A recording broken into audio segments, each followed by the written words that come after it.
पर राम मंदिर चंदा चोरी मामले में बड़ा एक्शन ले लिया गया है। दान की गिनती से हटाए गए 40 कर्मचारी।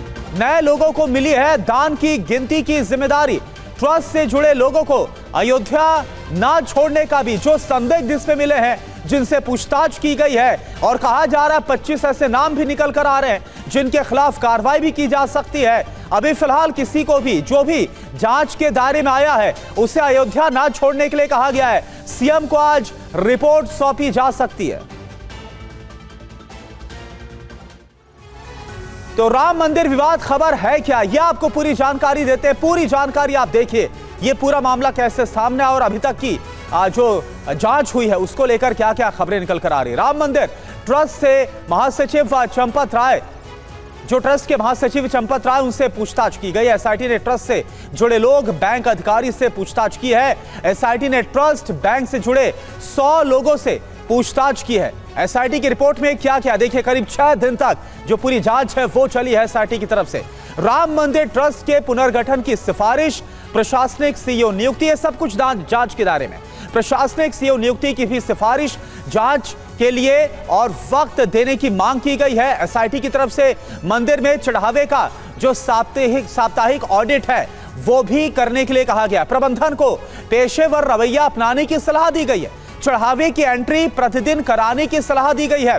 सुप्रीम कोर्ट के निर्देशों का पालन करने की सिफारिश की गई है। सीसीटीवी रिकॉर्डिंग स्टोरेज 180 दिन तक रखना होगा, इसकी भी सलाह इस जांच के दौरान दी गई है। सोर्सेस के हवाले से यह जानकारी सामने आ रही है और पंकज चतुर्वेदी इस वक्त हमारे साथ जुड़े हुए हैं। पंकज, एक बात बताइए, काफी कुछ अब जब 6 दिन की पूरी जांच हुई है और बड़ी संख्या में 100 से ज्यादा जो संदिग्ध है उनको लेकर पूछताछ की गई, कई अलग अलग जो नाम है वो निकलकर सामने आए। पहले तो यह बताइए, जो खबर आ रही है कि 40 कर्मचारी जो कि गणना के काम में लगे हुए थे, अभी फिलहाल उनको हटाने का काम, उनको हटाया जाएगा ऐसी जानकारी, और यह काम किसी और को सौंपा जाएगा।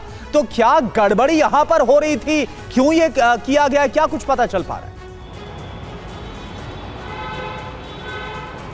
देखिए करुणा, शुरुआती दौर में गणना में गड़बड़ी की ही बात आई, उसके बाद ये चोरी पकड़ में आई। इसी नाते जो गणना में कर्मचारी लगे हुए थे बैंक के या आउटसोर्स कंपनी के, इसके साथ साथ जो मंदिर के स्वयंसेवक लगे हुए थे उनको उस काम से हटा दिया गया है। आगे एसआईटी की रिपोर्ट के आधार पर पूरी तरह से हटाया जाएगा या फिर गणना के कार्य से ही उनको अलग रखा जाएगा, ये निर्णय एसआईटी की रिपोर्ट आने के बाद निर्णय लिया जा सकता है। लेकिन चूंकि संदिग्ध हैं, पूछताछ हुई है, कई सारे सबूत आए हैं, गड़बड़ी की बात सामने आई है गणना के दौरान, तो उन लोगों को जिन पे शक था, जो 40 लोग गणना में थे, उनको गणना के कार्य से अलग रखा गया है और ये पूरी तरीके से पारदर्शिता बरतने के लिए निर्णय लिया गया है। यानी दूसरे लोगों की नियुक्ति गणना में की गई है जो मंदिर में काम करते थे, अलग अलग जगहों पे उनको लगाया गया है। और अब अतिरिक्त सतर्कता भी बढ़ती जा रही है, बाकायदा वीडियोग्राफी भी हो रही है। तो जो चीजें निकल के शुरुआती, लेकिन पंकज एक बात बताइए, 6 दिन तक बाकायदा इस पूरे मामले की इन्वेस्टिगेशन हुई है और जो बड़े बड़े नाम है उनका जो जिक्र है वो किया गया, उनसे पूछताछ की गई है। 3 सदस्यीय एसआईटी की तरफ से आज बाकायदा रिपोर्ट भी सौंपी जाएगी। अभी फिलहाल यह कहा जा रहा है कि जो गणना में कर्मचारी लगे थे उनको बदला जा रहा है, लेकिन ऐसा क्या हो सकता है कि सिर्फ यहीं पर गलती हो? क्योंकि सिंधी समाज की तरफ से TV9 से बातचीत के दौरान इस बात का दावा किया गया, आपने खुद बात की है कि उनकी तरफ से जो चांदी की ईंटें थी दी गई वो सब कुछ गायब है।